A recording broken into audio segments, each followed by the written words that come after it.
ప్రసాదాలు తిన్నప్పుడు కానీ ప్రసాదాలు చూసినప్పుడు కానీ అది ప్రతి భక్తుడికి అర్థమైపోతుంది. ఇందులో ముందు ఉన్న సువాసన లేదు, రుచి లేదు, పవిత్రత లేదనేది.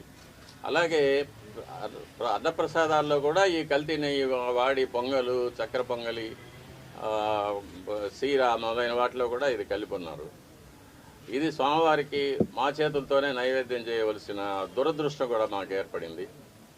అది కాకుండా నైవేద్యాలు జరగడానికి స్వామివారికి ఏ ఏ వేళల్లో నైవేద్యాలు చేయాలనేది ఆగమ శాస్త్రం నిర్ణయిస్తుంది. దాని ప్రకారం కూడా ఒక్కొక్కసారి జరగడం లేదు.